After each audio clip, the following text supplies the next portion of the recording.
ऐसा क्या हो गया कि 5 साल में आरबीआई ने ये चीज़ नहीं की थी लेकिन आज उनको करनी पड़ रही है।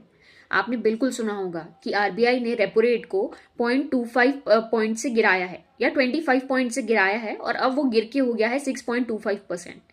इसका मतलब ये है कि बैंक्स जो आरबीआई है वो जब बैंक्स को लोन देता था तो अब 0.25% सस्ता देगा, मतलब अब 6.25% पे जो बैंक्स हैं वो आरबीआई से लोन ले सकते हैं।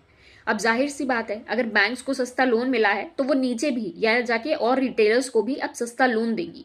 अगर लोन सस्ता मिलेगा हमको तो हमारे पास हाथों में पैसा ज़्यादा रहेगा जिससे हम खर्चा कर पाएंगे और हम और ज़्यादा पैसा अपनी इकोनॉमी में इन कंज्यूम करेंगे या किसी चीज़ में इकोनॉमी में पैसा वो लाएंगे। अब क्या वजह थी कि एकदम से रेपो रेट कम करना पड़ गया? फाइनेंशियल ईयर 25-26 को अगर आप देखें तो जीडीपी एस्टिमेटेड ग्रोथ थी 6.7%, जो कि काफ़ी कम दिख रही है जो पहले के मुकाबले एस्टिमेटेड थी। और इसी के लिए हमको हमारी इकोनॉमिक एक्टिविटी बूस्ट करने की ज़रूरत थी।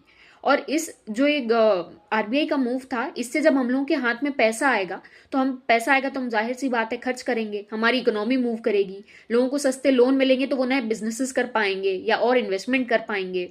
इस तरीके से ये हमारी इकोनॉमी को एक बूस्ट देने के लिए है। हालांकि इसके कई चैलेंजेस अलग भी हैं कि कह रहे हैं कि जो स्टॉक मार्केट है वो ऑलरेडी जो इतना मतलब काफ़ी ज़्यादा दिख रहा है अभी बढ़ता हुआ, वो थोड़ा और भी बढ़ सकता है क्योंकि अब रिलेटिवली जो दूसरे इंस्ट्रूमेंट्स है बैंक के वो लेस लुक्रेटिव हैं, तो लोग स्टॉक्स में ज़्यादा पैसा लगा सकते हैं।